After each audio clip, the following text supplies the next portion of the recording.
puedo perder, empiezo desde el nivel 0, si fracaso, vuelvo al nivel 0. Pero, ¿qué hubiera sido en mi vida si no hubiera hecho eso? ¿Qué hubiera sido la vida de mi familia, de la gente que amo, si yo no hubiera tomado esa decisión? ¿Cuánto puede generar un setter? No son resultados típicos, no es algo habitual, se tiene que dar la persona adecuada, con la marca adecuada, en el momento adecuado. Entonces, si tú no quieres que tus posibles clientes corran, pues conviértete en tu presa para que ellos te quieran casar. ¿Cuál es la diferencia entre manipular y persuadir? Pero es que además, Jeff, cometí una locura que no recomendaría que hagan eso. El éxito del gran closer y el setter para mí es que tú eres una presa y no un cazador. Muy bien, amigos, bienvenidos a un podcast más de Universo D. Estoy súper emocionado de este podcast. Tenemos un invitado especial que nos va a contar un poco de su historia, de su vida, pero yo quiero que ustedes estén acá súper atentos para que puedan aprender. Recuerda siempre tener un cuaderno en la mano, siempre tener un lápiz, aunque tengas un podcast.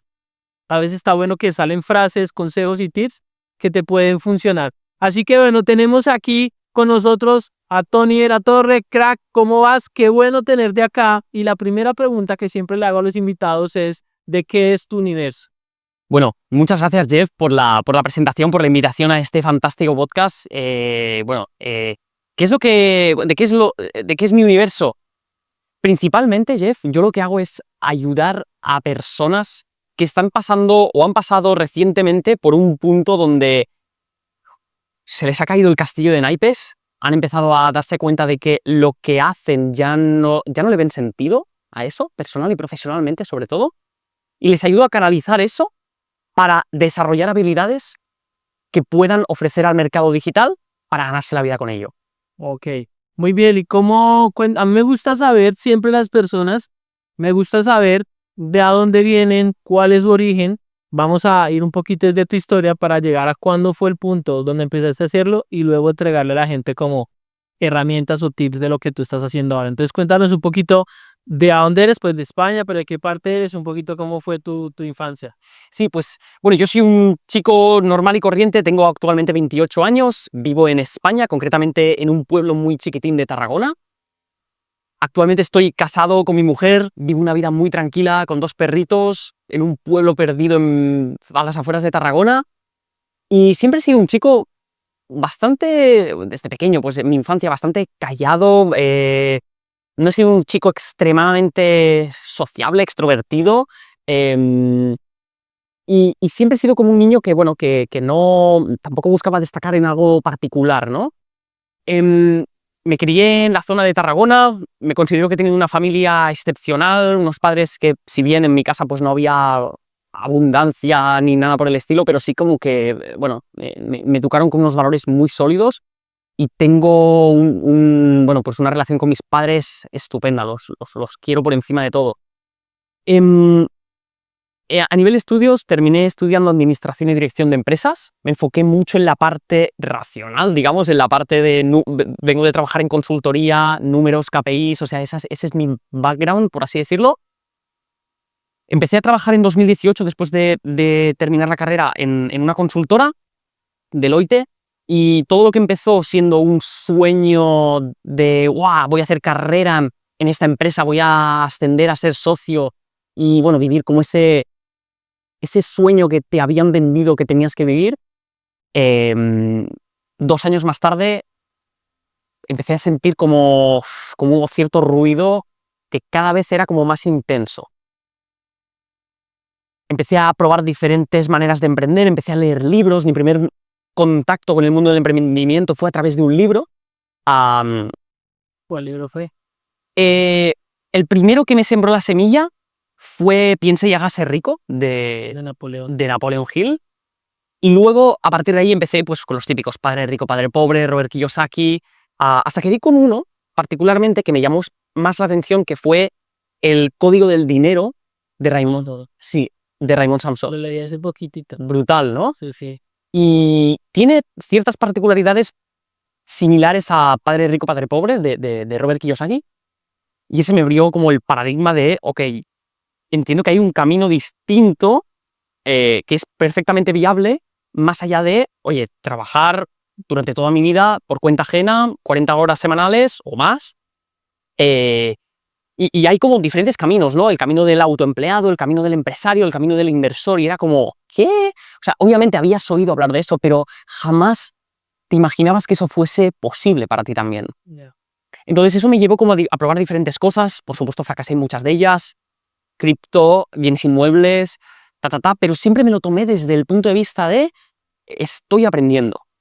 Estoy en la fase de perder dinero, invertir tiempo y que no me salgan las cosas, pero siempre fui una persona muy responsable de no puedo pretender que todo me funcione a la primera si es que estoy empezando. Siempre sabía de qué punto partía, ¿no? Claro. Hasta que llegó, yo en 2019, te confieso, Jeff, que ya tenía bastante, oía como bastante ruido en mi mente de tiene que haber algo más. Y tenía la sensación como que estaba preparado para ello, o me estaba empezando a preparar para ello. Llegó 2020, nos encerraron a todos en nuestras casas, y a partir de ahí, pues bueno, todo el contacto con el mundo digital se intensifica, ¿no? Empiezo a probar cosas en lo digital, empieza a funcionar, y a partir de ahí tengo una conversación que fue como el punto de quiebre con un ex socio que tuve mientras todavía lo compaginaba con mi trabajo, estos son pequeños emprendimientos, y este ex socio me dijo, Tony, tú eres emprendedor por naturaleza, pero tienes miedos. ¿Qué pasará? O sea, no tengo ingresos estables, no sé cuándo dejar mi trabajo, Tú lo que necesitas es ponerte una fecha en el calendario suficientemente razonable para ti como para poder accionar y tener un plan. Y cuando llegue esa fecha, si es algo que realmente quieres, deja de decir algún día y di, este será mi día 1. Y aquello que sonó como a una pequeña conversación que podría haber pasado así como así y no le hubiese hecho caso, me lo tomé en serio. Puse una fecha en el calendario, si mal no recuerdo fue un 19 de noviembre del 2020, y ese día dejé mi trabajo. Pero es que además, Jeff, cometí una locura que para cualquier persona que pueda estar viendo esto no recomendaría que hagan eso, porque en mi caso salió bien, pero perfectamente pudo salir mal. Es que yo necesitaba un motivo de peso por el cual una vez dejase mi trabajo exacto, no pudiese volver y tuviese que espabilar. Y es que me compré el piso donde actualmente vivo con pues, oye, pues unos pequeños ahorros tal, y bueno, me puse una hipoteca a mis espaldas y dije, Tony, espabila como sea. Claro, yo funciono mucho bajo presión. Venía del mundo de la consultoría, de trabajar bajo objetivos, presión, trabajar 10, 12, 14 horas diarias, y necesitaba ese cohete para arrancar fuerte. Lo agradezco el haber hecho eso porque me salió bien, pero es una presión que obviamente me puse yo a mí mismo, que bueno, pues obviamente tiene sus partes negativas, ¿no? Claro. Y durante unos cuantos meses, pues te confieso que sí que fue duro, porque obviamente no salían las cosas y yo tenía que ir pagando, y bueno, me puse ahí un poco contra las cuerdas, pero vaya, lo recuerdo ahora con cierto buen sabor de boca. Muy bien, crack. Tony, ¿tus papás qué hacían? ¿Son emprendedores, empleados tradicionales? ¿Tienes familia emprendedora? Soy el primer emprendedor en mi familia y no tenía ninguna posibilidad de yo terminar emprendiendo. Me explico. Mis padres han sido empleados toda su vida, mi papá ya está jubilado y mi mamá sigue trabajando. Yeah. ¿Qué ocurre? En un ecosistema familiar donde todo tu entorno es empleado, existen muchas creencias sobre la seguridad, sobre el riesgo, sobre el dinero es malo, si ganas mucho dinero, ¿qué estarás haciendo de malo? Y yo te confieso, Jeff, que eso yo lo traía en mi ADN, ¿no? O sea, lo traía de casa, a nivel creencias. Consciente o inconscientemente se me fueron deshaciendo, ¿no? Sí. Fui como moldeando esas creencias, pero te confieso que a nivel personal, mis padres, cuando yo di ese paso, no veían claro que yo hiciese eso. Esa era la pregunta que te iba a hacer. Con una familia que ha sido tradicional toda su vida, cuando decides emprender, ¿qué pasa? Porque he contado aquí el ejemplo de que yo estaba en un canal de televisión, el sueño, aunque sí tenía mi familia por parte de mi papá que eran emprendedores, pues cuando yo decido renunciar a mi mamá con el amor y desde me dice, hijito, piénsalo bien, ya estás en un buen empleo, o sea, de alguna manera tienes cierto éxito desde su perspectiva, lo que es el éxito de un buen empleo, una multinacional, bueno, no una multinacional, pero una empresa muy grande en Colombia y muy sólido, medio de comunicación, como que piénsalo. No me dijo nunca no, pero me dijo, piénsalo, por favor, que no te quiero ver sufrir. Entonces, ¿cómo fue en tu caso? Wow, total. Fue tal cual te pasó a ti, Jeff. O sea, mi mamá me dijo, mira, Tony, no entiendo lo que quieres hacer, honestamente. Sí. Con lo que te ha costado conseguir este trabajo, que has peleado por él muchísimo y tenía un buen sueldo, buenos compañeros. Mi jefa venía a mi casa a cenar, o sea, era mi amiga. em, no entiendo qué estás haciendo, pero si te veo feliz, Dale. me sirve. Mi papá sí que tuvo más resistencias porque mi papá tenía creencias más duras y me decía, Tu papá de alguna manera había sido exitoso en el empleo porque se pensionó. Entonces, o sea, llegó a a la jubilación, de alguna manera había tenido el éxito, aunque en unas medidas, pero obvio, tenía más. totalmente. Y de hecho, claro, él era como, oye, ¿para qué te vas a complicar la vida? O sea, ¿para qué jugar la vida en modo difícil? Y bueno, yo le dije, papá, gracias, lo entiendo de veras, déjame volar, o sea, déjame. Déjame probar, aunque Si no tengo nada, si es que no tengo nada a mi nombre, no tengo ahorros, no tengo nada, ¿qué puedo perder? Empiezo desde el nivel cero, si fracaso, vuelvo a nivel cero. Si es que es como. Hay una frase que creo que lo resume bien, es como tener como números ilimitados de lotería cuando estás empezando y no te cuestan nada. Y es como, bueno, pues oye, si no me toca, vuelvo a empezar, ¿no? Claro. Sí, sí. Muy bien, eso me hace recordar una cosa que habla Kiyosaki. Yo le hice un evento a Kiyosaki en noviembre, el último evento en Latinoamérica presencial, fue en México. Y pues he leído mucho a Kiyosaki. Kiyosaki dice, cuando juegas el juego del cash flow, él dice que las personas que tienen un estilo de vida bajo, es más fácil que se pensionen y que logren la libertad financiera que las personas que tienen un estilo de vida alto. Es decir, si tú necesitas $10,000 o 10,000 euros para vivir, es muy complicado que logres la libertad o más complicado porque tienes que construir activos muy grandes.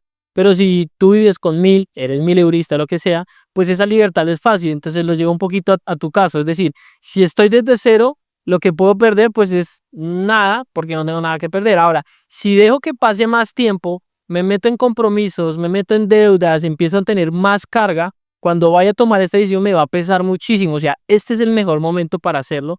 Es lo que interpreto que estuvo en tu caso, ¿no? Definitivamente. Y de hecho, ahora que dices esto, algo curioso, que no sé si le pasa también a otros emprendedores, es que en mi caso particular, mi vida apenas ha cambiado desde que yo empecé a emprender. Y ¿Por qué dices que apenas ha cambiado? Que sigo viviendo en el mismo lugar. eh, Considero ahora mirando para atrás que siempre tuve la vida que, desde que decidí emprender, en ese preciso momento conseguí la vida que quería tener. Y pese a que en mi caso particular 2023, 2024 fueron años donde mi empresa creció una absoluta barbaridad, mucho más de lo que yo pensaba, incluso estaba preparado, mi vida sigue siendo la misma, a nivel incluso material. Obviamente, desde ese ángulo, desde ese prisma, operas con más tranquilidad, con más desapego, con más. Sí, lo puedes construir cosas más desde el propósito, desde la visión largoplacista, pero es que sigo viviendo en el mismo lugar, mi entorno sigue siendo el mismo, y eso creo que es muy bello, porque también manteniendo un estilo de vida simple, que esté acorde a tus expectativas o lo que tú buscas, a partir de allí puedes construir cosas pues oye, desde la no necesidad de, claro, ¿no? claro. Muy bien. Porque o sea, yo compagino mucho con eso. Yo he hecho lanzamientos, cosas abismales, y yo sigo comprando 5 camisas negras en el mismo lugar, 5 pantalones, 2 pares de tenis, y es que no cambio, no tengo ni carro en Colombia, nada.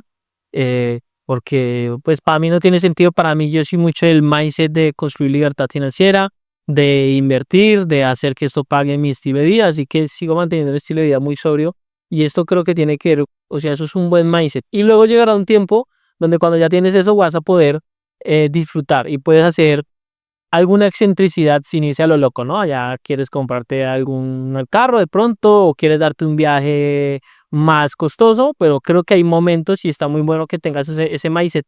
Te quiero preguntar, ¿por qué terminaste estudiando administración de empresas? O sea, ¿por qué en tu forma, ¿Tu papá no era, cuál era la profesión de tus papás o por qué administración de empresa y no ingeniería u otra cosa? Claro, mira, pues es una buena pregunta, Jeff, porque yo nunca fui un alumno excepcional. De hecho, suspendí varias asignaturas. Tampoco era el peor de la clase, pero sí que era un poco perezoso, no me gustaba estudiar, porque no le encontraba el sentido ni la motivación a aquello que estudiaba. El tema es que yo terminé yendo a estudiar bachillerato gracias a mi hermana, porque mi hermana sí que fue a bachillerato y era como, ¿cómo ella va a hacer bachillerato? Y yo no, yo debo hacerlo, ¿no? De alguna manera me vi como arrastrado hacia eso, y cuando tuve que apuntarme a selectividad y posteriormente seleccionar qué carrera hacer, te confieso que me dejé llevar por el entorno. Claro. Porque mi verdadera prioridad no era estudiar administración y dirección de empresas. Si hubiese escogido de forma libre, hubiese estudiado psicología, porque a mí me apasiona el comportamiento humano. Entonces, estudié administración y dirección de empresas porque supuestamente era dirección de empresas. Después de dirigir una empresa, nada, pero sí que lo hice desde él, qué es lo que se espera de mí, ¿no? Y mis padres, tanto mi mamá como mi papá, han sido operarios de fábrica toda su vida, no tienen estudios. Mi mamá empezó trabajando fregando suelos en la empresa en la que trabaja ahora mismo, y ahora, años más tarde, ha llegado a dirigir o estar en un rol muy importante dentro del departamento de calidad de esa empresa, y sin estudios. Mi mamá ha sido una persona muy movida como yo, ¿no? De buscar oportunidades y de probar cosas y ser echada para adelante. Y mi papá, una persona que, operario de fábrica también toda su vida, pero con un estilo, con un mindset diferente, de oye, seguridad, me conformo con esto, para no perderlo también, ¿no? Y bueno, respetable, yo soy diferente, pero bueno, con todo mi amor, pues oye, también lo... Claro. Entonces estudiaste administración de empresas básicamente porque te dejaste llevar por un sueño que ni siquiera era el tuyo, como que vamos a meternos acá, esto se ve como seguro, como que un poquito para liderar y ya está, ¿no? Total. Y terminas entonces trabajando en una empresa que, por lo que escuché ahora que te dijo tu mamá, como que tuviste que guerrearte mucho ese empleo, como que lo buscaste muchísimo. Eh, ¿Por qué? ¿Dónde trabajaste? ¿Qué hiciste ahí? Totalmente. De hecho, fue bastante curioso que pudiese terminar trabajando en esa empresa, porque siendo realista y directo, sin filtros, la empresa en la que conseguí trabajar normalmente no busca perfiles en la universidad donde yo trabajé. Entonces, yo dije, ok, Te decía, ¿dónde estudiaste? correcto, perdón. O sea, la empresa en la que trabajé no buscaba perfiles en la universidad donde yo estudié, quería decir. Entonces, yo esto lo sabía. Yo sabía que quería trabajar en esa empresa. Bueno, lo digo abiertamente, en Deloitte son consultoras estilo Big Four, donde buscan pues un perfil muy concreto, y normalmente, y lo puedo entender también, en esas empresas pues buscan perfiles de universidades privadas, de universidades donde haya una bolsa de trabajo excepcional. Y yo dije, ok, no tengo cartas a favor, pero sí tengo mis habilidades y todo lo que esté en mi mano para lograr trabajar allí. Logré, antes de poder postular a trabajar en esta empresa, me postulé a un campeonato, lo que le llaman un case competition. ¿Qué es eso? No sé qué es. Es como un campeonato de consultoría donde jóvenes que están terminando la carrera van allí y se postulan a un concurso donde tienen que resolver un problema. En mi caso era un problema con un parque de atracciones, con un supuesto. Tienen que resolver ese problema y exponer la solución delante de socios, managers, partners de, en este caso, la empresa. En este caso era KPMG, que es la competencia de la empresa donde yo terminé trabajando. El tema es que eso es un modus operandi que tienen estas empresas para captar talento. Tremendo. Y yo me presenté allí, yo no sabía hablar inglés, y la exposición era en inglés. Joder. Me presenté allí solo, podías ir con compañeros, pero no encontré ningún compañero de universidad que fuese conmigo, y era como, si venís conmigo, bien, pero si no, lo voy a hacer igual. Entonces, voy para adelante, y allí me juntaron con 3 chicas que venían de otra universidad, que eran unas cracks, hay que decirlo. O sea, increíbles, chicas que súper inteligentes, majas, simpáticas, un inglés súper bueno. Total, terminamos ganando la competición. Los 4. Los 4, y nos fuimos a Madrid a la final. La primera competición era en Barcelona, la segunda en Madrid, a la final. Y si ganábamos la final, nos íbamos a Kuala Lumpur, a Malasia, a la final mundial. Tremendo. Y yo, wow, no puede ser. ¿En serio? Bueno, fuimos a la final de Madrid, no ganamos allí, pero nos hicieron una carta de oferta para trabajar ¿A los 4 les hacen la oferta? Sí, para trabajar en KPMG, en KPMG, Será la competencia. que era la competencia. Pero yo quería trabajar en Deloitte. Dije, pero bueno, ya tengo un asset, tengo como aquí algo que puedo utilizar para trabajar en Deloitte. Y fui a llamar a Deloitte y les dije, señores, tengo una carta de oferta de KPMG, pero quiero trabajar con vosotros. Si me la podéis igualar o mejorar, obviamente, Voy. voy con vosotros. Me la ofrecieron y empecé a trabajar en Deloitte. Y era como, Lo conseguí yo, qué buena historia, qué buena historia.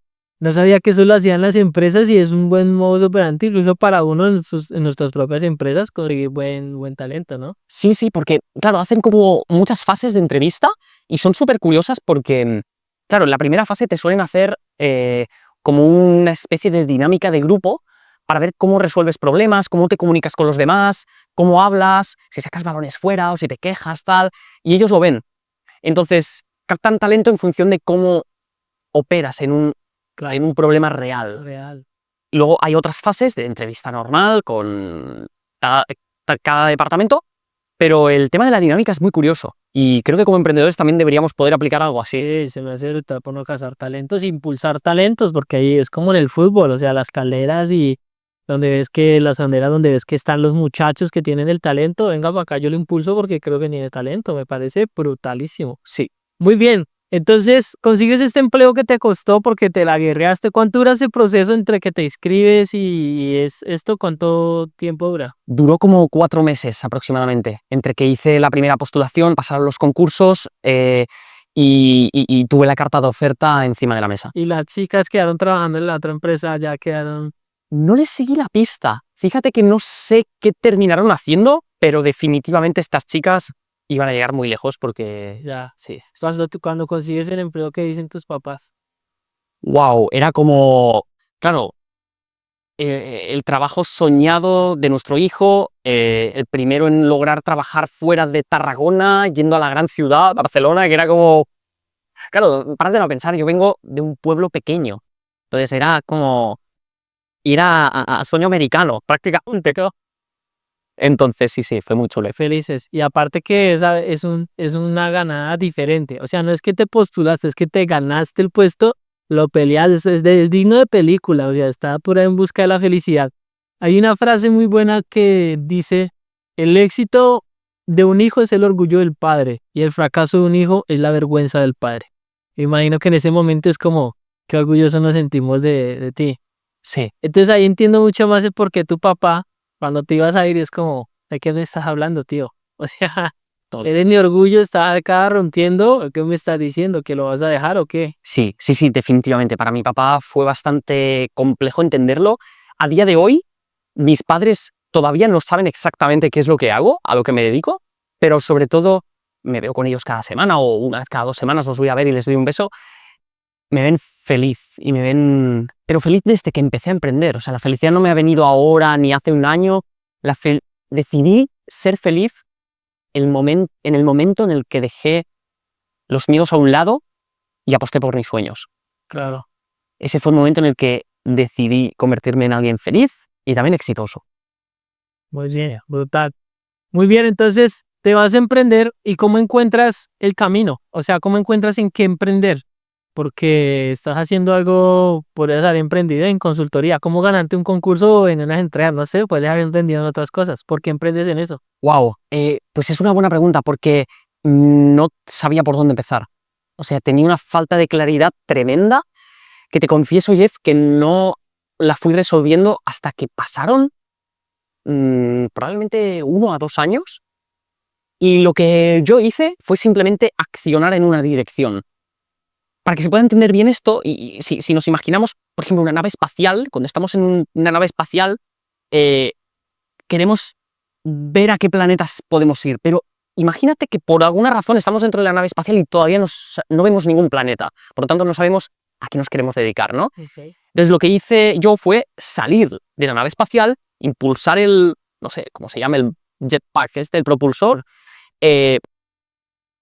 en alguna dirección, aunque todavía no tuviese claridad de hacia qué planeta o hacia qué dirección ir. Y entonces, una vez estás en esa acción, vas ganando claridad. Entonces, llevándolo a mi ejemplo, a mi caso particular, como te decía, yo probé bienes inmuebles, perdí mucho dinero, porque además yo hacía alquiler por habitaciones con un socio, con el que me dijo que emprendiese, y justamente entramos en pandemia. Y teníamos alquileres fijos que pagar cada mes, pero no podíamos alquilar las habitaciones. Entonces nos quedamos en una trampa de pagar y no poder realquilar. O sea, perdí mucho dinero. Perdí dinero en cripto, perdí dinero en bolsa, perdí dinero, pero en todo momento, supongo que también gracias a los libros que había leído, que ya estaban forjando en mí una nueva identidad, poco a poco, no me lo tomaba como, la culpa es de los demás, o, ya soy un fracasado. No, era como, ok, volvemos a empezar. Es como, prueba otra vez, prueba otra vez, prueba otra vez. Hasta que me di cuenta de que lo que a mí me gustaba era en realidad el trato con personas. Siempre me ha apasionado la comunicación, el comportamiento humano, la psicología, pese a que es mi profesión frustrada, te diría, porque no he llegado a estudiar psicología, no descarto hacerlo, pero es como que todo lo que tenía que ver con la mente humana me llamaba la atención, pero lo descubrí probando cosas. En la práctica. Sí. Sí te ves que tienes muy buena comunicación, te expresas muy bien, comunicas muy bien. Cuando empiezas entonces a hacer esto, cuando decides emprender ya vendiendo información, porque antes entiendo, cripto era inversiones, trading era inversiones, la parte inmobiliaria pues también era inversiones y era digamos un servicio de venta, pero cuando decides vender tu formación, ¿cómo lo haces? ¿Compras alguna formación, ves algún curso o cómo te lanzas ahí? Wow, pues es una buena pregunta, Jeff, porque creo que esto no lo he compartido nunca, juraría, o al menos así públicamente. Antes de yo adentrarme en el mundo del marketing digital, las ventas, a mí siempre me ha gustado mucho la inversión en bolsa, pero a largo plazo, rollo ETFs, Y junto con un chico que conocí en el Case Competition, en esta competición de consultoría en Madrid, dijimos, oye, ¿y si empezamos a crear contenido en TikTok sobre inversiones y compartimos lo que a nosotros nos gusta, pero con el objetivo de, no lo sé, aprovechar el boom de TikTok de por aquel entonces, 2019-2020, y crear contenido? Empezamos a crear contenido y empezamos, o sea, literalmente a hacer contenido horrible, pero empezaba a viralizar. Y en cuestión de pocos meses mi cuenta llegó a tener como 82.000 seguidores, en cuestión de pocos meses, pero yendo sin estrategia, sin plan. Yo no sabía comunicar, no sabía hacer nada. Y hablando con este chico dijimos, oye, hay personas que nos están escribiendo preguntándonos sobre inversiones. ¿Qué te parece si hacemos un webinar? Pero claro, yo sin saber qué era un webinar, sin saber que había estrategias que poder aplicar con foco, ¿no? ¿Qué te parece si hacemos un Zoom en directo, un Meet en directo? Nos conectamos con toda esta gente y al final aportamos valor y al final vendemos un curso de 50 euros. Dijimos, no lo va a comprar ni Dios. Absoluto éxito. Y era como, ok, vale, esto parece que funciona. ¿Qué te parece si lo repetimos la semana que viene? Y cada semana un webinar. Claro, yo lo compaginaba todavía con mi trabajo. Y era como, oh my God. O sea, llegó un momento en el que empecé a generar casi lo mismo vendiendo una vez en semana esos cursos que en mi trabajo. Y es como, wow, aquí hay algo. Aquí hay algo que todavía no conozco, no sé qué forma darle, porque era literal improvisación pura, y a la gente le encantaba. Y ese fue mi primer contacto con el mundo del infoproducto. Pero me di cuenta de que yo no quería ir por ahí. No quería ir por el mundo de las finanzas y la inversión, o al menos no quería posicionar mi marca por ahí. Me gusta, personalmente, pero no quería ir por ahí.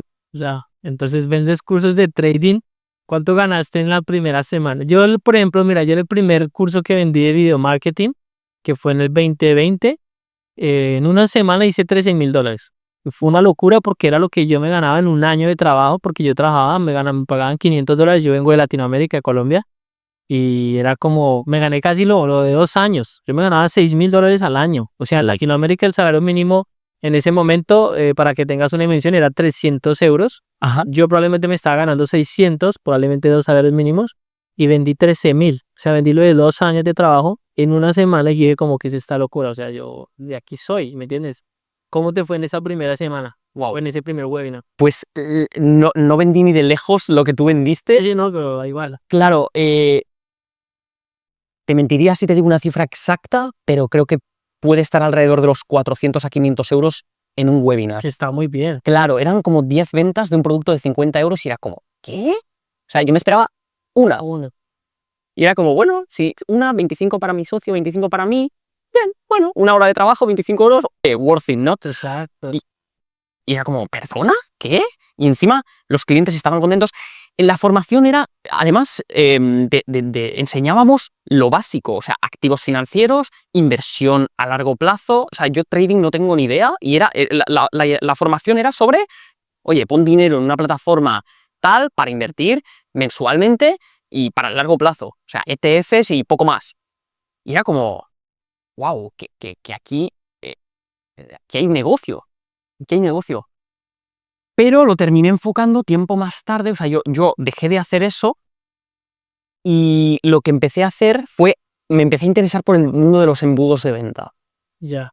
Empecé a entender qué es un funnel, y cuando empecé a entender lo que era un funnel, yo veía que había coaches, psicólogos, terapeutas en LinkedIn, yo estaba muy presente en LinkedIn, que tenían páginas web que entre tú y yo eran horribles, o sea, eran horteras, o sea, y además aquello no era un funnel, era un escaparate, no había una manera, o sea, no era una máquina de generar dinero y clientes. Entonces, dije, ok, voy a hacer una cosa, voy a empezar a contactar a algunos coaches, terapeutas, psicólogos que encuentre por LinkedIn, los empiezo a prospectar y a contactarlos en frío, para montarles, Done for You, un embudo de ventas. Ya. Y ahí empecé a contactar en frío, bueno, enviando links, enviando vídeos, recibiendo noes, recibiendo rechazo. Bueno, ahí me curtí. Y así es como empecé. Empezaste a vender. Y luego con el tiempo pasando de los embudos te diste cuenta que tenías un mensaje que podías ayudar a las personas. O sea, evolucionaste eso. Básicamente es una evolución de ese punto, ¿no? Como que ahí les hacías la página y luego lo evolucionaste allí. Ven, te enseñes a emprender. O sea, Sí. Te confieso que, y lo digo abiertamente, yo no empecé por propósito.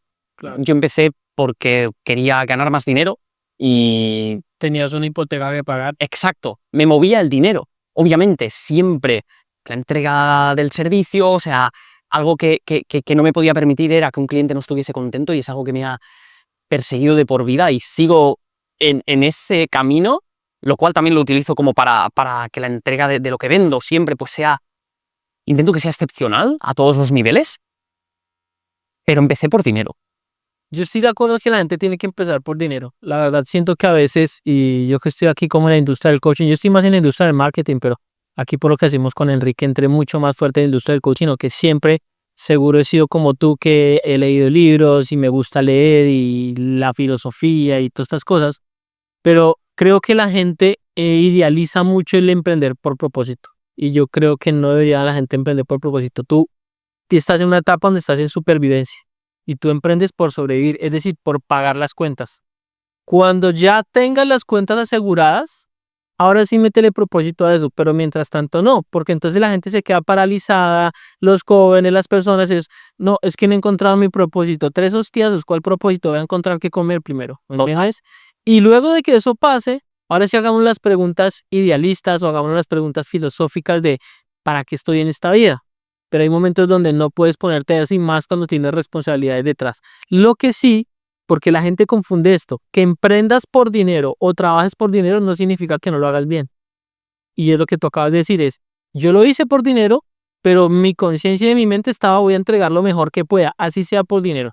Voy a ayudar a la gente y todo eso, pero ese no es mi propósito. Mi propósito es cómo les cobro, pero voy a hacer algo que sea ético y legal. Y esto justo lo hablaba ayer, que hay una charla aquí que tenía que ver como cómo romper el síndrome del impostor. Lo rompes siendo coherente. Lo que ofrezco es lo que voy a dar y voy a dar mucho más de lo que ofrezco. Y entonces, aunque no es propósito, sí es ético.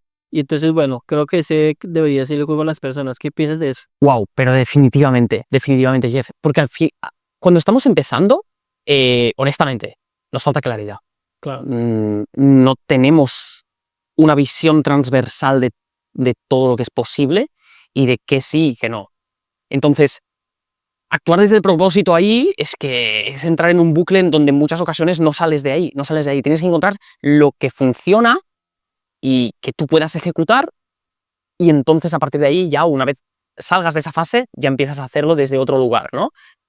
Algo que a mí me sirvió particularmente, sobre todo para combatir más ese síndrome del impostor que inevitablemente al inicio puede atacarnos, es que yo a mis primeros clientes yo les daba una garantía de recompra total y absoluta, sin letra pequeña, ni preguntas al respecto, si algo ni siquiera, ya no te digo que no les funcionase, sino que no les gustase el servicio, que por alguna razón no se sintiesen cómodos o y eso me ayudó como a hacer las paces con eso y decir, yo te ofrezco este servicio, yo montaba funnels de venta para mis clientes, si por alguna razón quieres abandonar a medio camino, obviamente, si no lo ves claro, no empecemos, no me hagas trabajar en vano, pero si por alguna razón cambias de opinión, te caigo mal, no te gusta mi tono de voz o lo que sea, te devuelvo el dinero. Y me pasó en algunas ocasiones, pero eso me descargaba de la responsabilidad de, tengo esta deuda con el cliente. Sí, me ha pagado, pero es que si hay algo que no le gusta, no le cuadra, le devuelvo el dinero y se queda con todo. Y eso me ayudó a accionar bastante. ¿Cuánto vendías el servicio en ese momento? Empecé vendiéndolo por 1.000 euros, servicio done for you, pero, o sea, una entrega total y absoluta de semanas. O sea, era todo a petición del cliente. Ya. Y sí que tuve muchos mentores, yo siempre me he formado con mentores americanos o australianos, y el precio de partida era como, oye, cuando empieces, empieza con un servicio de aproximadamente unos 1.000 euros, $1.000, pero eso sí, con una garantía fuerte. Y es lo que hice. Garantías fuertes, sin letra pequeña ni preguntas. A propósito de esto que dices, cuando te presentaste en el torneo para el trabajo, dices que no hablabas inglés. ¿Qué hiciste? ¿Te pusiste un intensivo? ¿Qué hiciste? Wow, te confieso que no me preparé tampoco. Confié en lo que pudiese pasar allí, lo cual no es una estrategia eso. La esperanza no es una estrategia. Me defendí como buenamente pude, pero honestamente si hubiese quedado eso grabado y lo viésemos ahora, nos reiríamos todos porque mi inglés era patata total, pero patata total. No tenía ningún título ni nada. Intentaba expresarme con dibujos, con señales, con palabras sueltas, pero mi inglés era muy básico. Pero sí que le ponía mucha intención y muchas pilas. Pero ahora sabes inglés porque te formas con maestros gringos, mentores gringos, australianos. Sí, no tengo ningún título que me haya sacado adrede a nivel de inglés. Sí que por la universidad, al finalizar la carrera, tuve que sacarme uno que creo que era el B1, si mal no recuerdo. Pero vaya, con el B1 entre nosotros, o sea, una conversación fluida, como que no. El tema es que esto es algo curioso porque también es una nueva muestra de que soy un tío que me pongo constantemente contra las cuerdas. Mi primer mentor fue un mentor australiano que si ya de por sí yo no sabía inglés, encima con el acento australiano, imagínate. Las sesiones de mentoría eran a la 1 de la madrugada de España, 8 de la mañana, si mal no recuerdo, de Sydney, y yo me conectaba a esas sesiones sin saber inglés. Era como, vale, aprende lo que te está diciendo y apréndelo en un lenguaje en un idioma que no entiendes. Y era como doble dificultad, pero lo hacía a base de fuerza bruta, de, ok, me conecto a la 1 de la madrugada, anoto todo aquello que entienda, anoto las palabras que no entienda, intento que la palabra que entienda, darle un significado a esa frase y entender qué estrategia hay detrás de eso. O sea, era como jugar en modo difícil. Difícil. Sí. Muy bien, entonces después de este camino entregas el servicio y ¿en qué punto decides empezar a vender lo que vendes ahora? Vale, llegó un momento donde ya había hecho varios funnels de venta para clientes y me sentía en la confianza y en la posición suficiente como para pivotar hacia un modelo más done with you, no curso de do it yourself, pero sí como done with you, al estilo mentoría, donde yo les entregaba templates y el trabajo lo más predigerido posible y ellos lo ejecutaban, ¿no? Eso derivó en que en 2020 fundé Business Sherpa, que es una empresa que considero que eso fue el origen de todo para mí, donde aprendí muchísimo. Al cabo de un par de años pude hacer crecer bastante esa empresa. Y llegó 2023, donde con estos clientes de Business Sherpa, que por cierto, para que se entienda bien el contexto, el método con el que yo ayudaba a estos clientes a que consiguiesen clientes, pues coaches, pacientes, si eran psicólogos, lo que sea, para sus servicios, era mediante conversaciones de chat. O sea, no se hacían cosas complejas, webinars, lanzamientos. El método que yo les ayudaba a implementar era, ok, habla con tu lead, o sea, llámalo, whatsappéalo, o sea, habla con esa persona, ando de forma persuasiva, Sí. con diferentes triggers, de una manera muy adecuada, y llévalo a llamada y véndele el producto en llamada. Pero no había nada de lanzamientos ni nada.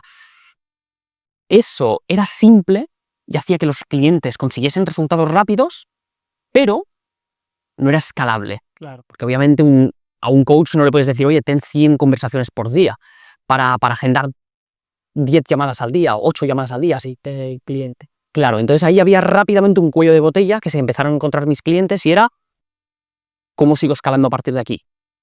Porque ya no significa poner más dinero en ads o sea, necesito a alguien que me haga conversaciones.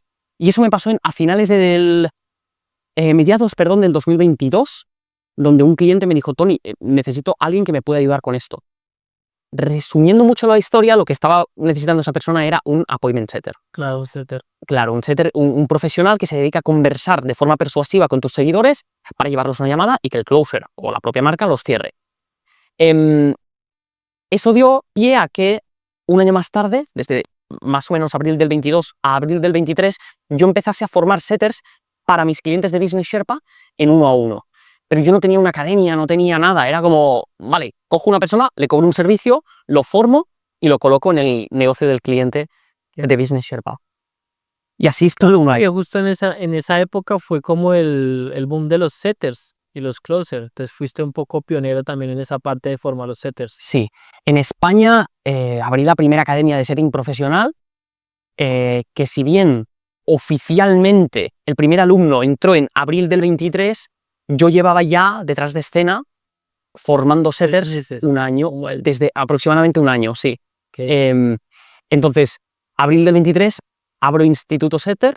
Claro, tengo 2 negocios, tengo Business Sherpa, Instituto Setter por otro lado, y yo soy un tío que me gusta trabajar, me gusta el rock and roll y le echo horas.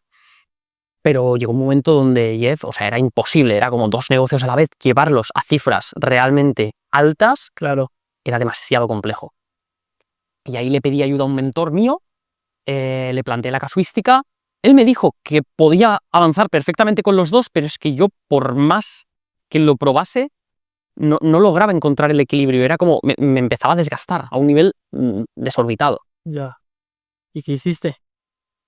Tuve que dejar morir a uno de los 2.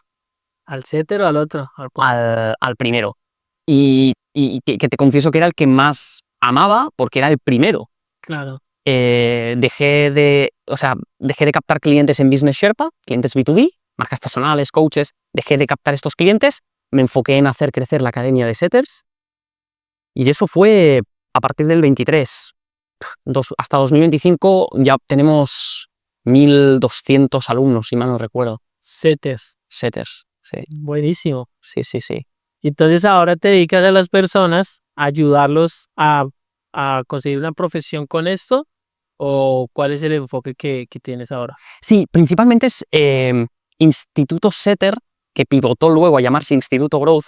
Al principio se nos conocía mucho por el Appointment Setter, ¿no? ¿Y por qué le cambiaste el nombre? Instituto Setter era un buen nombre. Es muy buen nombre, pero ¿qué pasa? Que dentro de Instituto Setter también enseñábamos a ser closer de ventas. Entonces, claro, era el siguiente escalón. Claro, y mucha gente nos pedía setters y Tony Setters, Tony Setters, Tony Setters, pero había muchas personas que salían siendo closers y también les iba muy bien.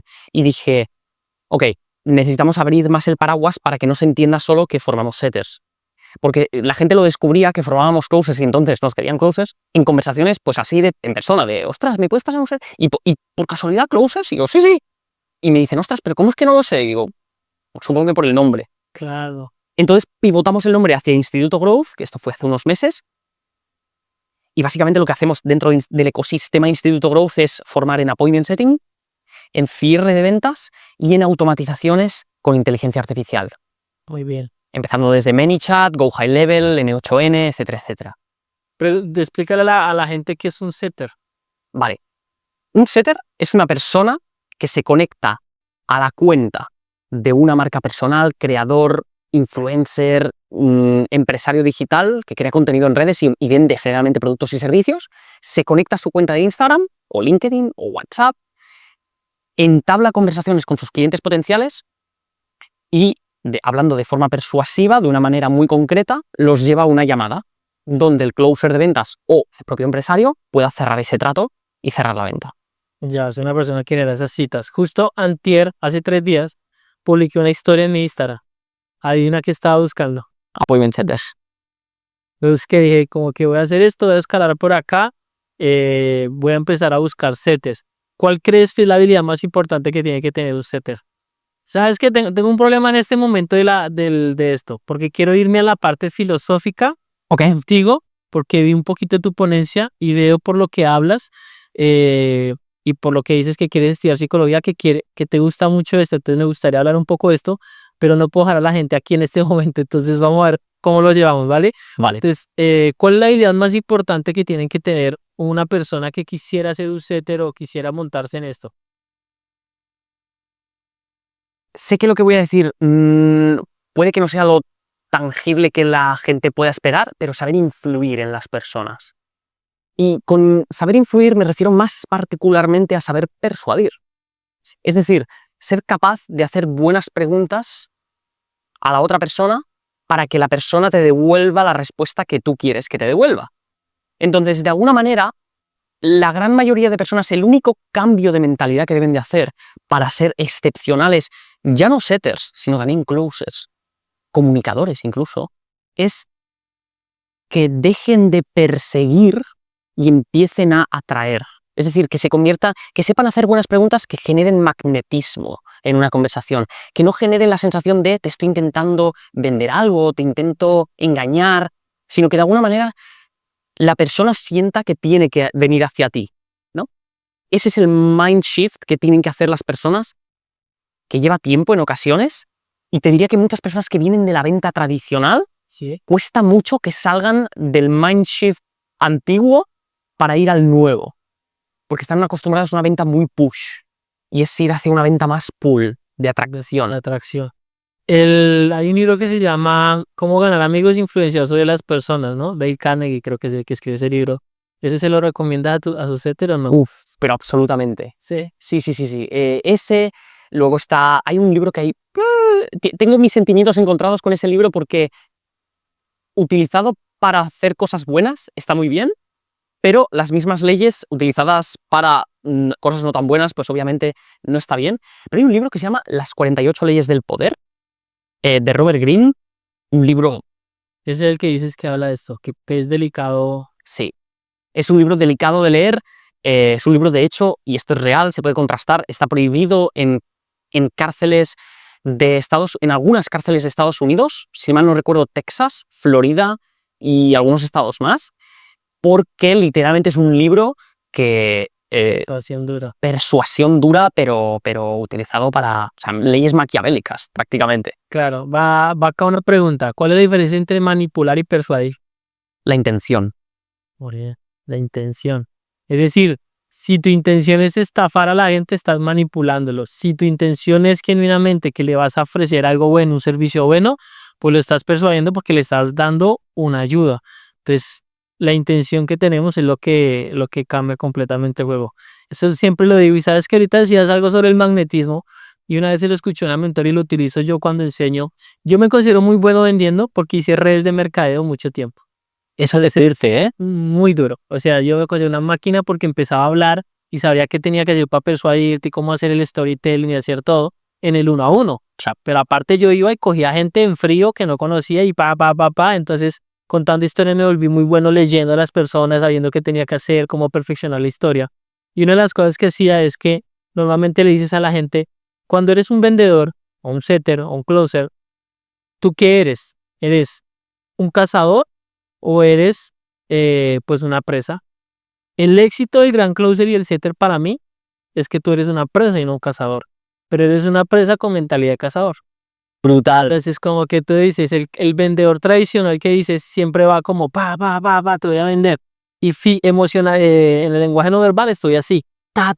Y una de las cosas que aprendí cuando yo hacía los leyes de mercadeo es que yo te explicaba el negocio y decía, mira, este es el negocio, y cuando yo terminaba te decía, pues ahí está, dime qué quieres hacer. Entonces mi lenguaje verbal ya está diciendo, no te necesito. Wow. Acá ya estoy. Y entonces la gente lo percibía y son microgestos del lenguaje de PNL que dices, claro, Y otra cosa que hacía yo, por ejemplo, que lo utilizo mucho, te voy a decir lo más importante que te tengo que decir en este momento.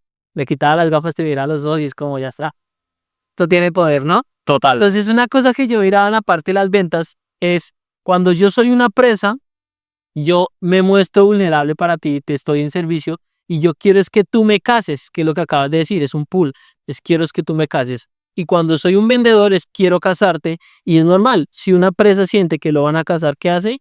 Pues corre. Entonces, si tú no quieres que tus posibles clientes corran, pues conviértete en tu presa para que ellos te quieran casar. Y cuando vengan hacia ti, sabes conscientemente que los atrajiste, los persuadiste, ¿no? Definitivamente. Me parece una muy buena analogía y de hecho, con tu permiso, lo voy a meter en mi mente para no olvidarme nunca y a lo mejor si la digo, diré que la aprendí de ti. Ya está, muy bien. Muy bien, entonces, esta habilidad que dices, como la habilidad de persuadir, creo que es la más importante. Y aparte de eso, deberían tener una habilidad adicional las personas para volverse un buen setter, un buen closer, algún estudio previo. ¿Cómo va hacia eso? O sea, ¿para quién es esa oportunidad? Ok, para mí, estándares, que tengan altos estándares. Y voy a ir más allá. Particularmente, las personas que vienen de trabajos de cara al cliente, trabajos exigentes, trabajos bajo presión, generalmente tienen un performance excepcional, como setters o como closers. Ejemplo, camareros, baristas, personas en un cargo donde hay presión por arriba y por abajo, por ejemplo, managers, ¿no? Atención al cliente, personas que están en una tienda atendiendo a personas. A esas personas les va francamente bien porque han entendido el juego de la venta en muchas ocasiones. Claro. La interacción con los seres humanos, los comportamientos humanos los maneja. Definitivamente. Pues saben más tienen más carisma, tienen las habilidades de comunicación más desarrolladas. Yo pienso que es una habilidad que todo el mundo puede desarrollar, pero efectivamente hay personas que lo tienen más integrado en su día a día y por lo tanto el músculo está más entrenado. Claro. ¿Cuánto puede generar un setter? Yo he visto de todo, o sea, un setter en un lanzamiento o incluso en Evergreen, nosotros tenemos alumnos que están facturando 9.000, 10.000 euros al mes. Ahora, siempre digo lo mismo, no son resultados típicos, no es algo habitual, se tiene que dar la persona adecuada, con la marca adecuada, en el momento adecuado. Claro. Y eso no es lo más frecuente. A mí generalmente me gusta poner una expectativa al inicio de, oye, genera un sueldo, comprueba que ganar dinero por internet es viable para ti también, Claro. y a partir de ahí tú te vas a poner tus límites. Porque también la persona que está ganando 8.000, 10.000, 12.000 euros al mes como setter, como closer, tenemos casos súper bestias, que tampoco me gustaría como mencionar demasiado porque, insisto, no es lo habitual, pero detrás de eso, detrás de esa punta del iceberg, hay un contexto que la gran mayoría de personas no entienden.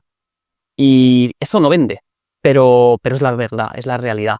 Hay un contexto de trabajar 12 horas al día, o de no ver a familiares, o de renunciar a muchas cosas, a muchos planes, por hacer esto, trabajar mucho en tus autosaboteos, o sea, Sí, hay mucho mindset, hay cosas que son más complejas de trabajar. Y también que siento que no a todo el mundo le aplican estos éxitos así porque, claro, todo el mundo piensa que cuando entra a una formación como la tuya, todo el mundo piensa que todos empiezan en el mismo punto y no es así. Estas personas probablemente ya han emprendido, ya han desarrollado otras habilidades, ya, de ellos no empezaron en el -10, ellos van en el 15, ellos van en el 20. Y cuando cogen esta profesión que tiene que ver con el tiempo, el momento, cogen el experto correcto, pues la rompe. Y entonces cuando hablas de estos resultados, la gente se va a frustrar, pero es que hay gente que si viene -10, hay gente que le da miedo hablar, hay gente que le da miedo que la rechacen. Yo tengo una experiencia, cuando yo hacía la red de mercado, yo entrenaba a los equipos. Y entonces yo ya les decía, vamos a contactar en frío, porque en la red de mercado, si no tienes lista, estás muerto, ¿no? Entonces vamos a contactar en frío. Yo llevaba a los muchachos a un centro comercial, decía, miren a una pareja, miren a unas personas en una mesa, allá están. Entonces yo les voy a mostrar cómo se hace. Pues yo nunca lo había hecho, pero yo fui porque yo era el líder, tenía que mostrar, ¿no? Me voy, los contacto y el objetivo era, voy a sacarle el número y voy a pedirle una cita. Dicho sea de paso, yo soy súper tímido. O sea, yo para hablar con una chica, yo no le pido el número a una chica. O sea, yo soy tímido, ¿me entiendes? Yo no hablo con la gente así porque sí. Pero pues tenía puesto la chaqueta de líder. Yo me iba y pum, sacaba los números. Como que cuando entro en esa dinámica, mi mente cambia y saben que voy a jugar el juego. Pa. Pero yo tenía gente, cuando yo los mandaba a hacer eso, tuve una vez un caso, un muchacho que se puso a temblar y le dio ganas de vomitar. O sea, de los nervios que le generaba el rechazo, de que le dijeran que no, de que le dijeran cualquier cosa, pues se bloqueaban. Entonces, estos son personas que están en el -10, -20 y que va a tomar más tiempo que logren este resultado, que eso es todo lo que la gente no ve, o sea, no empiezan todos desde el mismo punto, ¿no? ¿Cómo ves eso? Wow, pero definitivamente. De hecho, creo que una de las cosas más peligrosas que nos pueden pasar como emprendedores es la comparación. Claro. Porque nadie te va a venir a decir, oye, estoy en el capítulo 15 o estoy en mi capítulo 2, ¿no? Claro. Además, vivimos en un mundo donde lamentablemente hay mucho ego todavía y parece que esto va de a ver quién factura más y quién tal, cuando en realidad, oye, no sabemos qué es lo que ha tenido que hacer esa persona para llegar allí y a qué ha tenido que renunciar y qué cicatrices lleva. En general, las personas queremos la lección sin la cicatriz.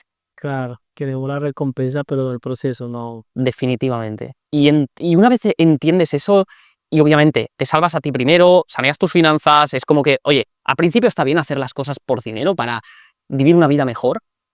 Vivimos en un mundo donde cualquier persona que pueda estar viendo esta entrevista tenga un móvil en la mano, tenga conexión a internet, más o menos, pero tiene algunas posibilidades de poder construir una vida distinta. Eso ya es una ventaja que tenemos. Y a partir de ahí es, oye, ¿cuál es la vida que tú quieres vivir para ti? Que será diferente a la de otro, que esté en otro capítulo, ¿no? ¿Sabes qué? Me parece que para mí, cuando yo hago un webinar o cuando hacemos webinar o un lanzamiento y vamos a venderle a la gente y la gente me dice que es pobre, me dan ganas de darles 3 hosquiazos.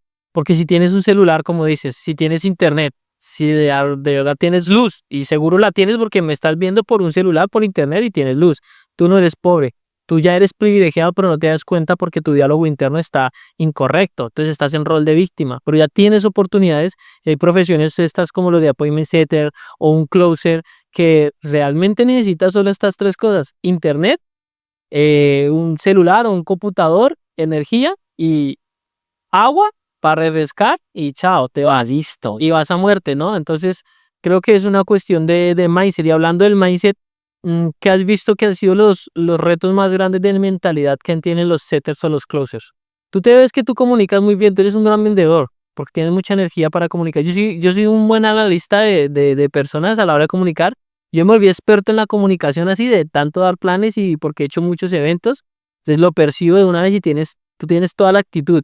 Pero ¿cuáles son los retos más grandes que tienen los closers o los setters a nivel de mindset? Wow, pues muy buena pregunta. Quería darte las gracias por lo que me has dicho. Te confieso que no me he formado en cuanto a skills concretas sobre esto, pero te diría que igual mi ingrediente, que puede ser el ingrediente también de cualquier persona, porque confío plenamente que esto puede estar en el ADN de cualquier persona, es la pasión por lo que haces. Okay. Es la pasión. Hablando de bloqueos, la gran mayoría de personas tienen demasiado miedo a la crítica, demasiado. Y yo me incluyo porque he estado ahí y lo entiendo. Y primero de todo quiero decir que empatizo con esa gente porque sé lo que se vive, sé lo que es pasar por allí. ¡Wow! Y se pasa francamente mal, francamente mal. Hay una persona a la que aprecio mucho, un cliente, uno de mis clientes más cercanos, más premium. Le estoy intentando trabajar el mindset para que empiece a crear contenido, porque el impacto que tienes en los demás cuando creas contenido es algo que es indescriptible. O sea, solamente los que creamos contenido lo podemos entender, y cuando nos ponemos al servicio de esa misión, de poder compartir nuestros aprendizajes y experiencias con los demás, es cuando verdaderamente desatas tu potencial, ¿no? Y estoy tratando de trabajar con él esa parte de creencias, y le pasa lo que le pasa a la gran mayoría. Y es que se va a grabar, le pone pines, le pone intención, le pone ganas, pero no publica nada. Me da miedo que lo Está rechace. paralizado, y es que lo ves en su cara que está sufriendo, pero al menos está dando el paso, que es un paso muy importante que muchas personas ni siquiera dan, ¿no? Te diría que ese es el primer bloqueo que identifico. Y el segundo bloqueo es el bloqueo, o sea, es el miedo al rechazo también. A que contacten a una marca, contacten a un creador, un infoproductor y le digan que no. Y se lo tomen personal. O sea, el primer miedo es el miedo a la exposición y el otro es el del rechazo. Sí, exacto. O sea, tienen miedo a que una marca les diga, oye, que ya tengo appointment setters o closers de venta en mi equipo. O, oye, sé que te contacté para trabajar contigo, porque es que la demanda ahora mismo que hay de appointment setters, más incluso de appointment setters que de closers de venta, Claro. es algo absurdo. Que incluso cuando las marcas nos contactan, pero luego por alguna razón no trabajan con ellos, se lo toman personal y creen que es, vaya, que ya son un fracaso y que se van a hundir en la miseria. Y es como, no, esto es feedback simplemente. O sea, te han dicho, oye, no es mi momento todavía, pero no es personal, no quiero trabajar contigo porque estás vetado ya en mi empresa. No. Y eso es un cambio de mindset que tienen que hacer. Lamentablemente lleva un tiempo y también lleva un tiempo expuesto a eso. O sea, tienes que exponerte a eso, a esos impactos, a esos noes, a esos rechazos, a esa crítica, a esa persona que te diga que eres un vendehumos o que te has metido en una secta, yo qué sé, hay tanta crítica que obviamente afecta y duele. Y yo os confieso que, te confieso particularmente, Jeff, que en mis momentos de más oscuridad, y es algo que recomiendo a cualquier persona porque no sé por qué tardé tanto en hacer, yo empecé a ir al psicólogo porque necesitaba ayuda. Yo me negaba a ir al psicólogo porque pensaba, no, yo soy fuerte, y trataba de inhibir esas emociones. Y hasta que un día me vine abajo y dije, joder, pero si le pongo ganas, si le pongo amor, le pongo intención a las cosas, si los clientes están contentos, pero luego ves un comentario de un hater en Instagram que te dice, vende humos, o yo qué sé, te dice cualquier cosa y te lo llevas a lo personal. Claro, Y eso te rompe por dentro. claro. Una cosa que tiene que entender la gente es, bueno, varias cosas, pero una es, si no eres capaz de aguantar el no de un cliente que le vas a ofrecer tus servicios, pues cómo vas a aguantar los no de los clientes de ese cliente. Es más, es una ventaja que te digan que no, porque a veces yo le digo no a la gente para probar cómo reacciona. Si tú me vienes a ofrecerme los servicios de Cetero y yo te digo que no, vamos a ver cómo reaccionas, porque si reaccionas mal me diste la razón, yo sabía que estabas para esto. Si reaccionas muy bien, lo que tú dices, de pronto te dije no ahorita, espero y luego vuelvo a contar, sabes que me gustó cómo reaccionaste. Es decir, el no realmente es una gran oportunidad para mostrar de qué estás hecho.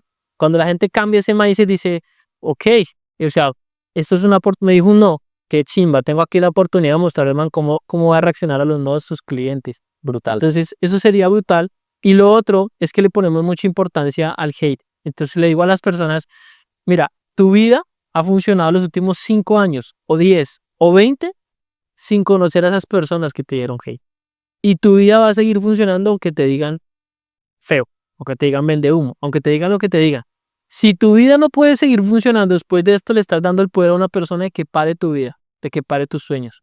Cuando lo entiendes, es como, me da igual lo que me diga. Y luego tienes que entender la siguiente parte, todos nos vamos a morir. ¿Cómo así que es tan importante la opinión de esta persona y al final se va a morir? Y no sé qué tiene alguien en su cabeza para tirar hate. Un ejercicio que hice una vez con coach que estaba formando, con gente le dije, ustedes creen contenido, que de pronto te sirve, decía, creen contenido. Y si alguien les hace hate, me avisan por la comunidad y todos vamos a destruir a ese hate. Y nos íbamos todos, que las personas no le dan ganas de comentar nada, todos a tope, y entonces la gente ya queda como, está respaldado. Y pasa mucho lo que tú dices, a mí me pasa también, a veces veo en el Zoom, tengo 300 personas y 100 me están diciendo, Jeff, eres un crack, gracias. Y sale un hate y uno se enfoca en ese hate, y como que uno se le olvida que son 99 que están diciendo, gracias, me estás cambiando la vida.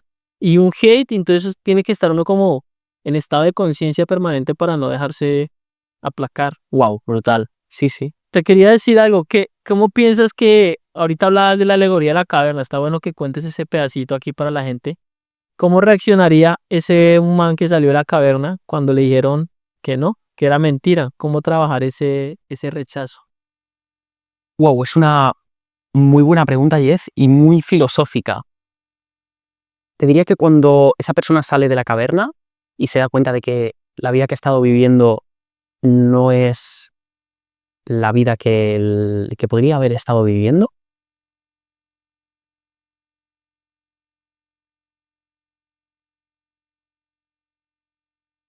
se le cae el mundo encima. Porque aquello que consideraba correcto, que está instalado en lo más profundo de su ser, en su sistema de creencias, en su ADN, de golpe y porrazo se convierte en algo falso. Y ahí sale el ego para intentar decir, no, que seguro que no, que yo tengo la razón.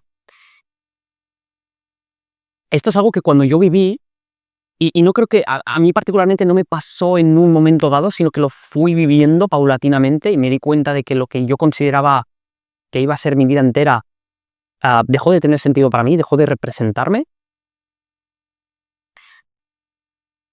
Empecé a pensar si había algo mal en mí, si estaba roto, si necesitaba ayuda, Empecé a pensar que era la oveja negra, como que algo malo me estaba pasando. Cuando ahora lo miro en perspectiva y veo que estaba despertando. Lo que inicialmente parecía malo me estaba dando claridad. Me estaba enseñando un mundo que yo no conocía. Solo que en ese momento no lo vemos. Sentimos oscuridad, sentimos falta sentimos confusión, frustración, incomprensión por nuestro entorno. Y ahí pienso que mucha gente abandona, muchísima gente abandona. Vuelven a dormirse, porque es más cómodo volver a dormirse, volver a la cueva donde se está calentito, que salir afuera y que la luz te deje ciego durante unos cuantos minutos y que no puedas asimilar lo que estás viendo. Estoy hablando obviamente metafóricamente, pero creo que Sí, yo lo entiendo. se está entendiendo. Esto viene de la alegoría de la caverna de Platón, ¿no? Entonces, donde dices que contabas ahora que están unos cavernícolas dentro de una caverna, ven sombras de todo lo que podría ser o sea, esa es su realidad, esa es su vida, las sombras que ven. Pero decide un man de estos salirse y cuando se sale se encuentra con la vida de verdad y dice, joder, hay un mundo increíble aquí que yo puedo vivir.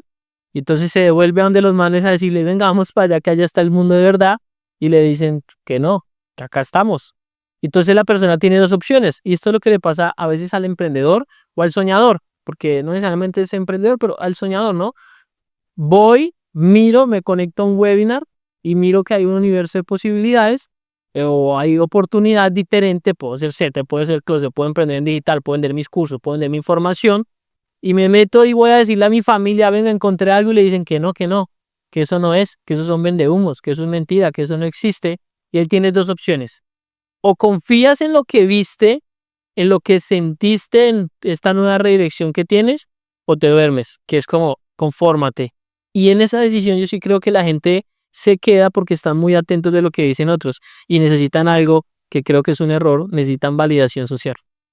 Entonces la validación social tiene un precio muy alto. Y es el conformismo, me voy a quedar aquí donde estoy, porque como nadie me validó, y lo que no se dan cuenta es que las personas que han cambiado el mundo no buscaron validación, buscaron mostrarle a la gente, o sea, su validación eran ellos mismos, confío tanto en mí que lo voy a hacer. Y esto es lo que pasa a veces cuando quieres emprender, y esto es lo que tiene que tener la gente cuando ve profesiones nuevas y digitales como estas, ¿no? Entonces, ¿qué crees que tiene que hacer la gente para romper, para cuando ven una oportunidad como estas o un setter cuando va a ofrecer un producto o a hacer una agenda o un closer? ¿Qué crees que tiene que pasar internamente para que no se deje dormir otra vez? Es una muy buena pregunta y te diría que es el kit de la cuestión. Esta persona tiene que darse cuenta de que su libro lo va a escribir ella, no un tercero. Y esto en ocasiones confunde a las personas porque nuestro entorno, el entorno más cercano, nuestra pareja, nuestro marido, nuestra mujer, padres, hijos, tíos, entorno laboral, nos quieren. Y en ese acto de quiero lo mejor para ti, te quiero proteger. Pero te quiero proteger desde mi prisma, desde lo que yo considero que es correcto y de lo que considero que es incorrecto. Claro.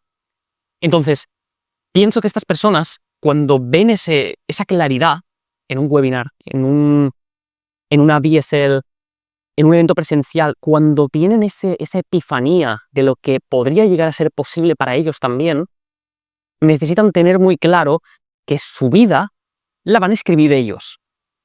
¿Acompañado de otras personas? Sí, pero la vida la tienen que escribir ellos. Claro. Y no podemos permitir que una persona, por mucho que nos quiera, dictamine qué es lo que es correcto para nosotros o no. Entonces, por ejemplo, típico caso de, oye, una mujer que tiene que consultar con el marido el poder crear su propio negocio online. En muchas ocasiones, lamentablemente, digo mujer-marido, pero podría ser marido-mujer o lo que sea, el marido a veces dice, uff, ¿esto qué es? Esto suena raro, no será una secta, no será una estafa, no será ta, ta, ta. Y hace que la mujer que quería hacer eso no termine haciéndolo. Entonces, ha decidido el marido, no la mujer. Claro, Cuando quien iba a escribir ese capítulo, ese libro, es la mujer. claro. Y eso pasa muchísimas veces. Entonces, en mi opinión, antes de encontrar esa epifanía o ese momento de claridad, la persona tiene que trabajar en la confianza en sí misma o en sí mismo, como tú me decías, ¿no? Esa prueba irrefutable de que, oye, me apoye o no la gente, yo quiero ir por aquí. Y si fracaso, será gracias o por mi culpa. Y si tengo éxito, será gracias o por mi culpa. Súper clave eso. Y ahí dijiste algo que creo que es importante, es el fracaso. O sea, si fracaso, ¿qué? Hay un libro que se llama Mientras unos quiebran, otros rebotan. Y la persona que escribe ese libro es un libro muy bueno que habla sobre la resiliencia. Hace que uno se plantee dos preguntas. La primera pregunta es, ¿qué es lo peor que podría pasar? O sea, siempre que vas a tomar una decisión difícil, eso es un argumento de venta para tu comunidad. ¿Qué es lo primero, qué es lo peor que podría pasar? Eso es la primera pregunta que le hago, ¿no? Entonces tú me quieres comprar una formación y te digo, ¿qué es lo peor que podría pasar? Entonces dices que pierda dinero. Ok, esa es la primera. ¿Es lo peor? Sí, es lo peor. Ok. ¿Qué es lo segundo? La segunda pregunta es, si eso peor que podría pasar pasara, ¿qué pasa con tu vida? Entonces, me muero. Bueno, pues si te mueres, pues no lo tomes. Estamos jugándonos tu vida. No, lo peor que podría pasar es que pierda 2.000 euros, o 3.000, o 1.000, o 500, lo que cueste la formación, cual será, ¿no? El producto. Ok, y si pierdes eso, o sea, ¿cómo está tu vida? ¿Bien o mal? Pues bien, me tendré que levantar, tendré una deuda si me endeudé. ¿Y eso te acaba la vida? O sea, ¿pone en peligro tu vida? No. Entonces, ¿por qué no lo tomas? Porque ahora esta es la tercera pregunta que es la ¿qué es lo mejor que podría pasar? ¿Y cómo sería tu vida si eso mejor que podría pasar pasara? Entonces, ¿cómo vas a compensar? ¿Vas a actuar desde el miedo, desde lo peor que podría pasar, que es poco probable que pase, o lo mejor, qué te mueve más? Entonces, la gente normalmente se mueve desde el miedo, pero eliminas que lo peor que podría pasar no es tan grave, simplemente son películas que nos inventamos, historias que nos inventamos, que al final simplemente nos detienen de esa mejor versión o de esa oportunidad que pueda haber. Y creo que la gente tiene que cambiar eso, ¿no? Definitivamente. Yo pienso que estoy muy de acuerdo contigo. Los seres humanos cambiamos cuando sentimos suficiente dolor como para no poder soportar eso más tiempo. Sí. Solo que también hay personas que, bueno, pues por alguna razón dan círculos en esa situación de dolor, pero no se dan el permiso de poder hacer algo al respecto, ¿no? Y creo que en una llamada, no sé, contigo o alguien de tu equipo, con una persona que se dedique a entender o a empatizar con esa persona, ver cuál es su caso particular y ver si se le puede ayudar con un producto, un servicio, una formación, un programa, hasta que no se le hacen ciertas preguntas incómodas, verdaderamente incómodas a esa persona, Claro, lo sacas de la zona. la persona no cambia, exacto. O sea, una llamada o una sesión estratégica, una llamada de claridad, no tiene por qué ser agradable, en mi opinión. No sé cómo lo ves tú, pero Lo veo igual. O sea, mi estilo de venta es al cuello. Yo voy al cuello. Yo te como o me amas o me odias. Pero yo no me voy por las ramas, yo no voy blandito porque en algún momento de la vida yo necesité que me hablaran fuerte y tener un diálogo fuerte para salir. Y yo digo, qué peligro no haber emprendido hace 10 años. A mí me tomó 10 años lograr la libertad financiera. Libertad. Me tomó 10 desde que emprendí. Pero yo he sido emprendedor toda la vida, pero desde que renuncié a mi empleo y me fui all-in, ¿me entiendes? sí. Pero, ¿qué hubiera sido en mi vida si no hubiera hecho eso? ¿Qué hubiera sido la vida de mi familia, de la gente que amo, si yo no hubiera tomado esa decisión? Entonces, como que me devuelvo en ese Jeff de hace 10 años y veo a la persona como es que te estoy diciendo que se te va a ir la vida. Y esta puede ser tu oportunidad. Ahora, si no la tomas, ya me trago vivo, ya está, no quiso y sigo. Pero si la tomas, puedo estar cambiando una vida. Y estábamos en el FAI hace 2 años y sale Erico Rocha, que es un gran lanzador y emprendedor ahí en Brasil. Él manda su ponencia que duraba 30 minutos. Pero la ponencia de 30 o 40 minutos, 25 minutos fue un testimonio. O sea, como que todos quedamos como este man, o sea, vinimos a escucharlo y nos pone un video de una señora. Pero en el testimonio era muy poderoso. Cuando ya lo terminamos, entendimos todo el mensaje. Y era una señora que había comprado su formación para lanzamiento, donde él le había enseñado ella sabía dar primeros auxilios.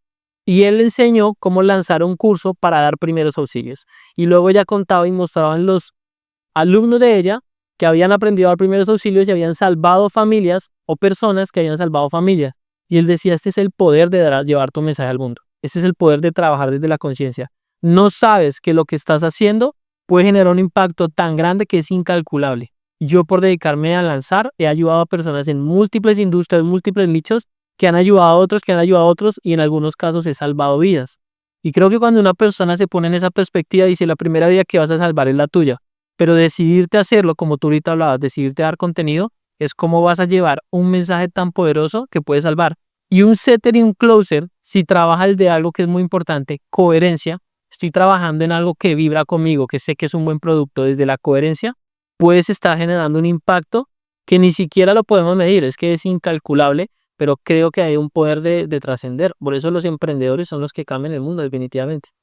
Pero absolutamente, estoy súper de acuerdo. Y ahora que decías esto, me ha recordado una cosa que comentabas antes, ¿no? Sobre cuando un setter, por ejemplo, un setter o un closer te contacta y tú dices que no, quieres ver cuál es su respuesta. Me parece súper interesante esto, porque aquí la gran mayoría de profesionales, setters, closers, se dan por vencidos. Además de tomárselo a veces personal, se dan por vencidos y no hacen seguimiento. Y yo es algo que a veces me pongo de los nervios, porque es como, a ver, o sea, tú eres appointment setter o closer de ventas, vas a tener que hacer seguimiento a los leads de tu cliente, por definición. Entonces, a tu propio cliente no le digas lo bueno que eres, demuéstraselo haciéndole seguimiento. Las cosas no se dicen, las cosas se hacen, porque al hacerse, se dicen solas. Entonces, y creo que esto es uno de los elementos persuasivos más poderosos que existen, que tus propios actos lancen un mensaje. Claro. Aunque tú estés hablando de otra cosa, ¿no? Y creo que esta es una de las habilidades más valiosas que cualquier persona en digital, creador, infoproductor, setter, closer, no importa, debe desarrollar. Lamentablemente no es una cosa que se cuente y ya lo puedas aplicar, pero es un kit de herramientas increíblemente potente, ¿no? Sí, me parece brutal. Pues bueno, amigo, ya nos fuimos como 1 hora y media aquí. Nos quedaríamos hablando aquí. Seguro luego haremos otro capítulo, otro podcast de estos que me parecen muy chéveres. Y hablamos sobre la industria bien del setter y del closer, que yo siento que hubo un momento donde empezaron a salir las escuelas de closer y de setter y empezaron a poner porcentajes muy altos. Y luego el mercado evolucionó y algunos ya no les pagan tanto como deberían pagarles porque no es rentable ya el negocio. Es como, no sé si sabes, cuando salieron los infoproductos todo el mundo hacía coproducciones. El diseñador, coproducción, el trafficker, coproducción, hasta que ya se sofistica el mercado y dices que ya no puedo dar coproducción porque ya no es rentable. Y lo mismo creo que pasa con la industria del closet y el setter, que igual sigue siendo muy rentable, pero hubo una época donde fue mucho más rentable, pero hace parte de la evolución. ¿Cómo ves el futuro del closer y el setter y con toda la IA y con todo lo que haces? ¿Y cómo ves esta cosa ahí para concluir? Pues me parece muy buena pregunta. Estoy esperanzado por el futuro del setting, el closing y la IA aplicada a las ventas. Me gustaría hacer como esa distinción. Sí. Algo que estoy viendo es que por ambas partes se está regulando el mercado. Algo que a mí me gusta es que cada vez a los setters y a los closers se compensa con una base y una comisión, que es algo que hace 1 año, 2 años incluso no se llevaba, y había como muchos extremos, ¿no? Era como el setter que gana 10.000 euros al mes y el setter que gana 2 rupias al mes. Entonces, algo que a mí particularmente me gusta es, oye, la estabilidad, ¿no?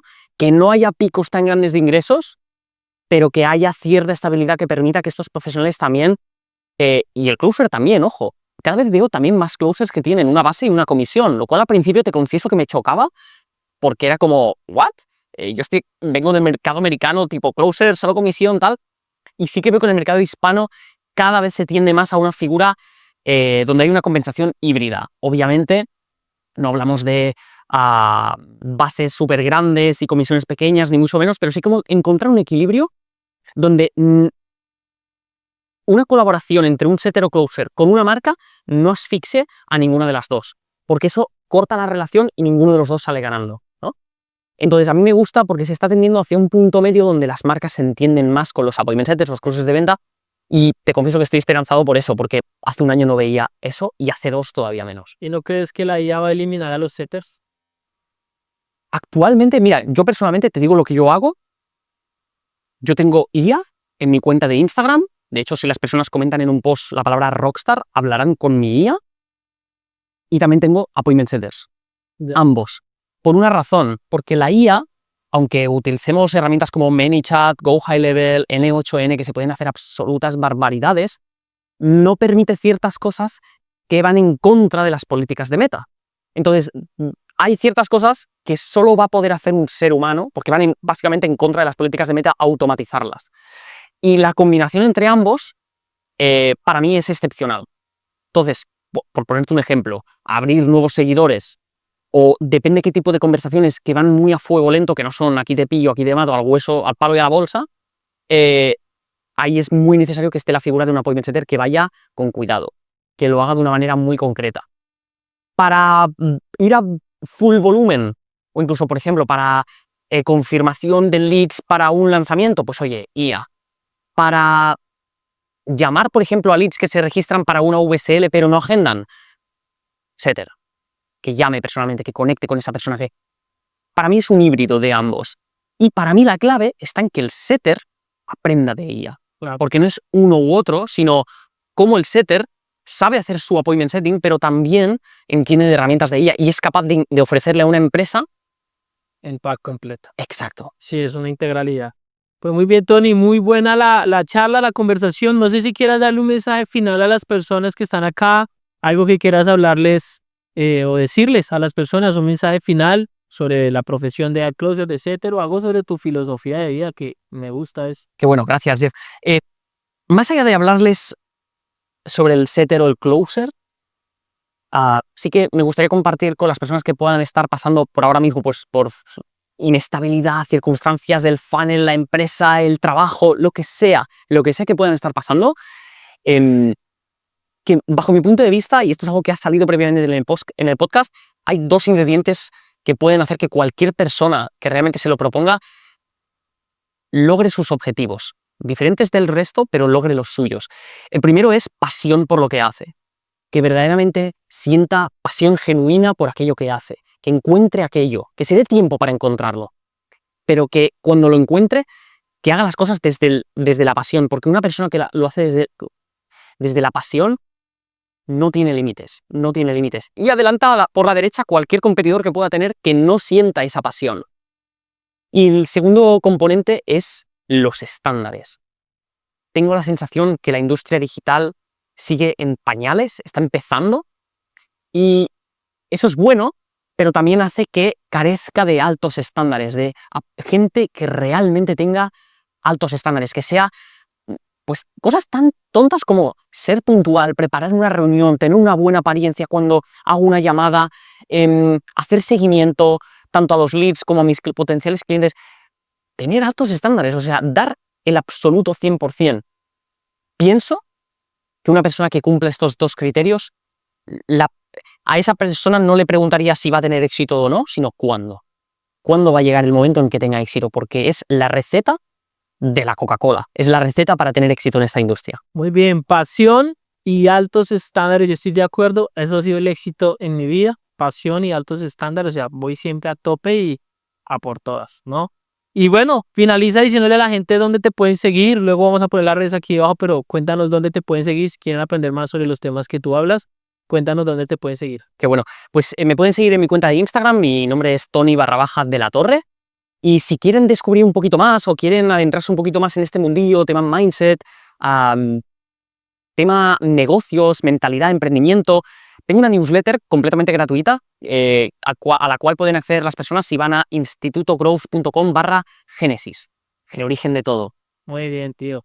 Pues bueno, amigos, ahí lo vieron, estuvimos aquí con Tony en un podcast bien brutal. Estuvo bien chévere, me gustó muchísimo lo que hablamos, lo que aprendimos. Empatizo mucho contigo, con tu historia. Tenemos muchas cosas también como muy chéveres y me gusta mucho el mindset. Y nada, pues recuerden suscribirse. A ver, pongo esta camarita por aquí. Recuerden suscribirse al canal, denle aquí en suscribir, denle clic a la campanita y recuerden también que pueden activar ahí 30 días de Universo D por solamente €1. Bueno, pues nada, fue muy bueno. Nos despedimos. Gracias a todos. Ahí la dejo y nos pillamos. Chao. Hasta la próxima. Hasta pronto.